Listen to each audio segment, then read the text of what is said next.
Let's talk about Stand By Me from 1986, the Stephen King story based on his novella The Body. Here we see four lads who are told that there's a dead body in the woods, and they set off to investigate while having some heart-to-hearts about their childhoods and their futures. I'm joined by Hugh again this time round. I absolutely love this film, mate. This film is set in 1959. It's four boys, Gordy, Chris, Teddy and Vern. The glue that gels the entire thing together is those relationships between the characters, because they have their own friendships with one another, the strongest and the most commonly presented being Gordy's and Chris's bond. Yep. So really it's just a combination of lads having a walk, having a chat. The real strength of this one's the undertones of the film, and they are quite dark and depressing, really. You've got Chris, who gets beaten by his dad, Vern gets bullied all the time, you've got Gordy, whose brother's died, and Teddy's father is in a mental hospital for PTSD. So it's sort of their hardships that they share together, really, that is the glue of this friendship group. And what the film does brilliant, really, is it displays the lads embarking on this adventure as a distraction of reality. They're experiencing things at home which no child should really be experiencing, and it suggests that going to see a dead body is an adventure. That's an excuse, a valid excuse in their sort of naive minds as kids to share each other's company, and there's something quite beautiful in that, really, in a strange sense. I totally get that, because there's such a limitless mindset that you have when you're a kid of this age, where curiosity drives these kind of journeys when you're a kid. You don't necessarily consider any kind of real consequence. Yeah. Of course, the consequences for the kids in this film is that they're also going neck and neck to find this dead body with a gang of bullies led by Kiefer Sutherland as Ace. He gives us sort of Biff vibes from Back to the Future. Yeah, it's sort of that classic 80s bully, isn't it? And it sort of takes us onto that hilarious scene where they're just driving in his convertible, smashing mailboxes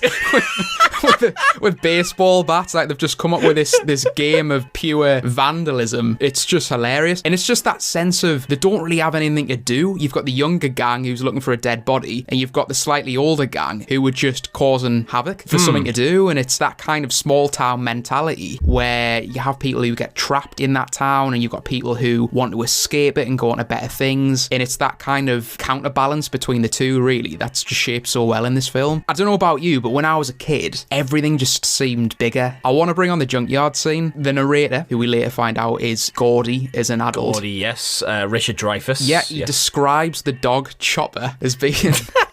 Best name for a dog ever. Any of the girl gang don't realise Connor's nickname is Chopper. Yes, I am. Well, I have been Chopper to you for many, many years. Purely because everyone should have a friend called Chopper.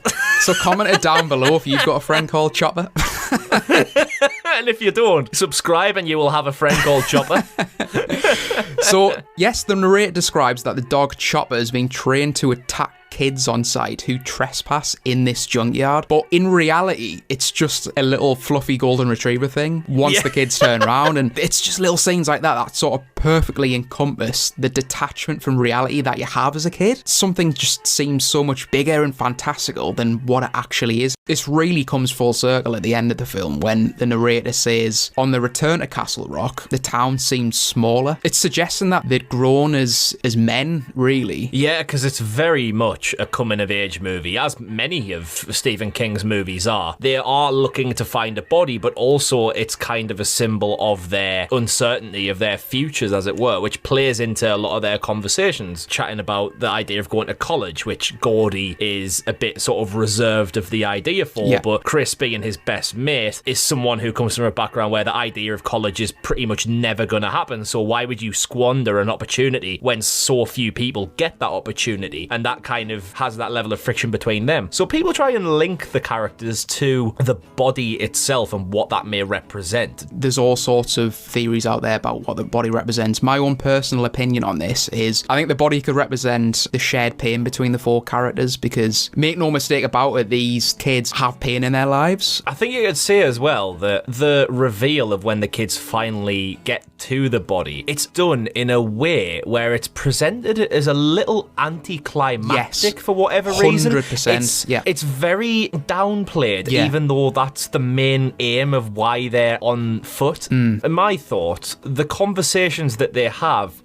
quite a few of them surround death, and quite a few of them surround the fact that they think that the town that they're living in, Castle Rock, which appears in several Stephen King books, is sort of putting a shroud over them, that there's no way to progress. And they've been having all these conversations throughout, and they get to a point where they find the dead body of a kid, and this kid is someone who has been like them. He'll have had aspirations of his own. He'll have had ideas of where he's wanted to go in the future, but that's all being stripped away from him now. And it kind of makes them take a step back and reevaluate their own situations. I think you're right when you say it's like an anticlimax. It's that concept of arrival fallacy. It's about the journey, not the destination. When the boys finally reach that destination, it is a huge anticlimax, and the journey's over for them. It's quite sad, isn't it, when they all sort of cross that bridge back into Castle Rock and they go their separate ways. It's like a crossroads, and the narrator, Gordy, says that Teddy spends a bit of time in jail. He never makes it out of the town. He does odd jobs. Chris, after he's left the town, he's gone to college, he became a lawyer, and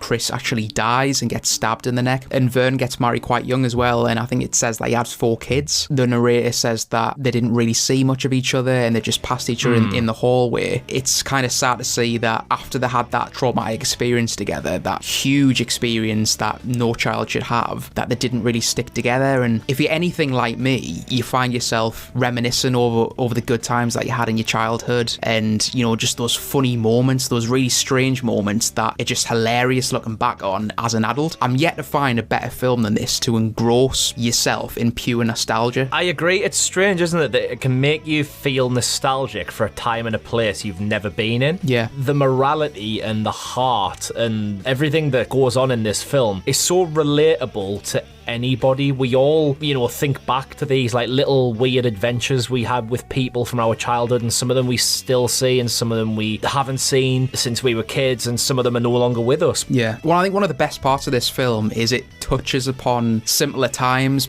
Some of the best parts of this film for me really were the boys that are together around the campfire and talking, and they're entertaining themselves. And even the older gang as well, the Cobras, they're just chilling on one of the guys' ranches, and they're chatting and they're polishing car parts. And it's just such a simple thing to be doing, but everyone's just present in the moment and enjoying each other's companies. It kind of makes you yearn for those times back when people were more connected physically together. Yeah, definitely. And overall, just is a really powerful film. It's not perfect. Oh, no, definitely not. Gordy's story around the campfire of the pie eating contest, particularly Lardass. And yes. It's the scene where Lardass gets revenge on everyone who's laughing at him and dubbing him as the name Lardass. And what happens is everybody starts vomiting blueberry pie after Lardass downs a bottle of castor oil, and he makes himself vomit all over the contestants, which sets off a chain reaction of sick everywhere. But all the crowds start vomiting blueberry pie. They're not part of the contestants. What have they been doing? Have they just been getting fed samples?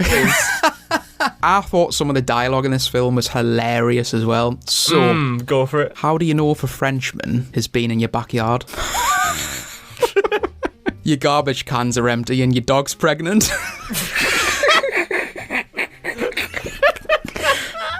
That's a good one.